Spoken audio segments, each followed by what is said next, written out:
The anti-Christian kingdom will arise before the accession of the Antichrist himself, and will continue for who knows how many years. It will prepare the ground for the coming of the Antichrist, who will appear as king and spokesman for his wickedness and iniquity. The anti-Christian kingdom is an end-time society under the image of the whore of Babylon. Many weak ones were saved in hidden places, in catacombs, underground, and also in other places. They walked among the pagans and secretly confessed Christ, so they were invisible to the enemies. But when a decree was issued for the search, many were taken out of hidden places and brought to worship idols. The spirit of Antichrist is not like the kings of the pagans. Those were people. They had a weak mind, and the anti-Christian authorities will have the mind of Satan. This power will act politically without affecting religion.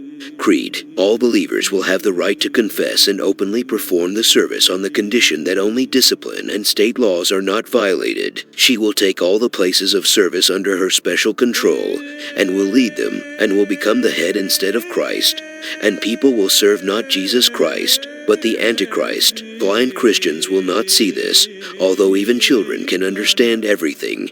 How the authorities will mock openly and clearly. As for true Christians, the authorities will know all of them, because it will take everyone under state control. They will give everyone an identity card, and they will be carefully checked. This is the Antichrist and his servants. They will trample on the outer court of the unbelieving and, weak in piety, humiliate everything holy and true in the hearts of people who, through unbelief and ungodliness, will fall away from the true church and will be deprived of the opportunity to receive her saving sacraments and the guidance of true shepherds. The division of the Christian church will begin before the accession of the Antichrist himself, which is exactly what it is indicated that he was given to the pagans. In the future, under Antichrist, not only the outer court will be trampled upon, but also the most holy Jerusalem, which will be the capital center of the whole world. True Christians of the last times will literally reject all civil laws and will not honor authority. They will have one inner belonging to the heavenly fatherland, and they will have the testimony of Jesus Christ, for whom they will shed their blood. In the early days, the whole point was idolatry, and the laws and authorities were revered. And in anti-Christian times, the place of idols will be taken by the power itself,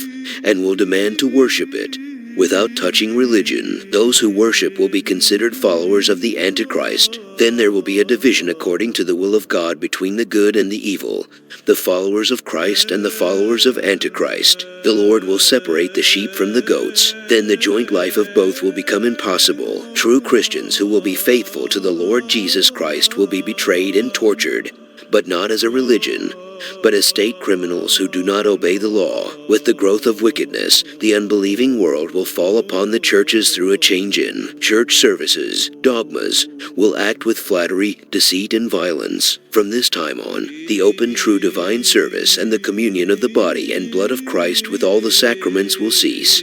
Then the open service of the Antichrist will begin. He will control unworthy Christians who will not suspect this for their negligence.